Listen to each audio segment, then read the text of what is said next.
How hard? Put it to you like this: kids are some of the meanest people in the world. Believe it or not, they're mean. My dad's Japanese, my mom's Mexican. I was 2 years old. I didn't know the difference of races or anything since I was two. When I was two separated, I went to go live with my mom in Mexico. So to me, I'm my mom's child. To everybody else in Mexico, I'm some Chinese. I wasn't Chinese, and when you're a kid, all you want to do is fit in, and I didn't fit in Mexico. So I spent some years in Mexico, where I learned how to fight. This is where I learned how to speak Spanish. This is where I learned how to be Mexican. But I didn't look Mexican. So after that, my mom sends me back with my dad in the U.S. All I know is to be Mexican. I don't look Mexican. And the Asian kids look at me and they're like, "You're not Asian. You're not Chinese." The Mexican kids are like, "You're not Mexican." So I fit in even less. So I fought even more. And that's how it was until, I'll put it to you like this, that's how it was until I was 13, when I started judo. When I got into high school, wrestling was available, and I hated wrestlers. So I was like, you know what, I'm going to wrestle, I'm going to learn what these guys learn. And I did, and I was successful in wrestling, and once I was done with high school, I came across grapplers, jiu-jitsu guys. And again, I hated the jiu-jitsu guys. So I jumped in, learned what they did, and had my success. And that's where everything kind of fell into place. Because of my success in those sports, it got me to a level to where I had an opportunity to compete in the first Abu Dhabis in 98. And through there is when I met all these MMA fighters.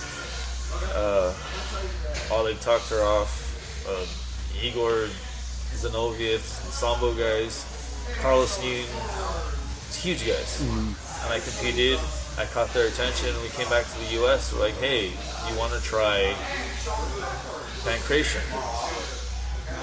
And I was like, sure. I had pancration, I had my success in pancration, and then they're like, hey, you want to do NHB? And I was like, sure. So, and that's when I was in college. I started doing that, started training. After a couple of years, I hooked up, I made a lot of connections, and I hooked up with people who had connections with the Lions Den. And after some time of talking to him, I finally decided, okay, I'm going to go to try out. So this is where I am now. I am just under 2 weeks out. Contract is signed and everything last week. So here I am doing what I do. And I mean, I don't know. You could say I have a reputation for that. Some people might call it stupid, foolish, but here's the thing. I fight not because you think be tough or for recognition or put me here, I want to be a poster boy. No, I've always done it my whole life as a hobbyist, as a martial artist.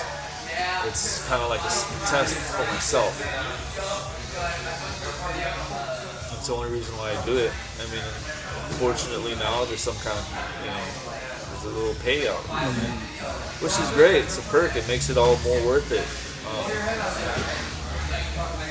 Another time thing, it's like, I also gotta remember, I don't want to be that dude that's pushing 40 and like still fighting guys that are like half his age getting hurt every fight. So it's a hobby, it's not a career. Training is a lifestyle. It's been a lifestyle for me. Or else, like I said, like I used to fight at 185. Imagine how big I'd be if I didn't train. So it's been who I am. It's been life changing for me, and quite frankly, if I didn't come across anything like this in my life, I have zero idea of where I would be if it wasn't for martial. I grew up believing that there's a God. I still believe that there's a God, but I don't know if that's the right name to call him. I know there's something. I believe there's something. I know there's spirits. I I can't say that I've seen anybody with a halo or some kind of ghost or anything, but you know what, like, I see shit. Nice and careful. I'm sitting at home, and I swear to God, I see people peek out through the doorway, like, and I'm like, on several occasions, I know there's stuff out there. There's so many. There's got to be something behind all these different religions that are out there. But once again, I think it's really tied to how you live. Like, you live a crummy lifestyle, there's gonna be crummy things around you. Like, spirituality, it doesn't really mean religion. It's also a way of life.